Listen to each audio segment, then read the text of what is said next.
அனைவருக்கும் அஸ்ஸலாமு அலைக்கும். மேல் விசாரம் நகராட்சி உட்பட்டது வார்டில் 17 ஹாஜிப்பேட்டை 2வது தெரு. இந்த சாலை எவ்வளோ மோசமாக இருக்குது பாருங்கள். இந்த சாலை எவ்வளோ மோசமாக இருக்குது பாருங்கள். இதில்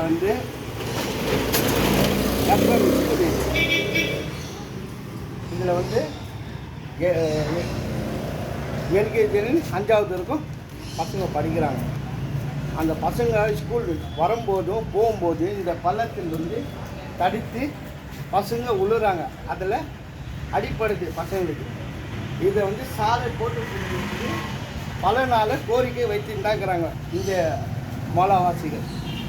ஏற்கனவே இந்த மோலவாசிகள் மூலமாக பத்திரிகை மூலமாக வந்தது இந்த சாலை சரியில்லை அப்படின்றது ஒரு நபர் போட்டியிருந்தான். அதன் பிறகு நகராட்சி நிர்வாகம் குறுஞ்செய்தி மெசேஜ் அனுப்பிச்சாங்க. என்னன்னு, பக்ரீத் முடிஞ்சு இது ரோட்டு போட்டுட்டாருன்றது அனுப்பிச்சாங்க. அந்த ஆதாரமும் எங்கிட்ட இருக்குது. தம்பி இங்கே இருக்கும் ஆசிப் என்பவர் பத்திரிகைகளை போட்டார அந்த ஆதாரமும் இருக்குது. இது இன்னும் 2 மாதம் போனாக்கா ரம்ஜானே வந்துடும். நீங்கள் சொல்லுந்து 2 மாதத்தில் பக்ரீத் முடிஞ்சு ஒரே வாரத்தில் செஞ்சுட்டாருன்னு சொன்னீங்க. பக்ரீத் போய் எத்தனை மாதம் ஆச்சு? இன்னும் 2 மாதம் போனாக்கா ரம்ஜானே வந்துடும். இந்த சாலை மாற்றது தெரியல. தயவு செய்து நகராட்சி மூலமாக இந்த சாலை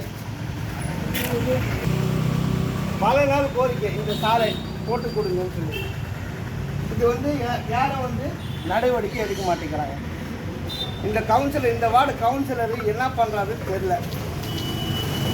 எதுவுமே எட்டு பார்க்க மாட்டேங்கிறார். ஏரியாவுக்குள்ள இந்த மாதிரி மோசமாக இருக்குது. பசங்க விழுறாங்க அடிப்பட்டு. அதெல்லாம் யார் கேட்கறதுன்னு தெரியல. தயவு செய்து நகரமன்ற தலைவர், நகரமன்ற துணைத் தலைவர் மற்றும் மேல் விசாரம் திமுக வழிநடத்தி கொண்டிருக்கும் சவுகார் முன்னாபை அவர்களும் மற்றும் நகராட்சி ஆணையர் அவர்களும் தயவு செய்து இந்த சாலை சீக்கிரமாக போட்டு கொடுக்குமாறு பொதுமக்கள் சார்பாக உங்களை கேட்டுக்கொள்கிறது. அஸ்ஸலாமு அலைக்கும்.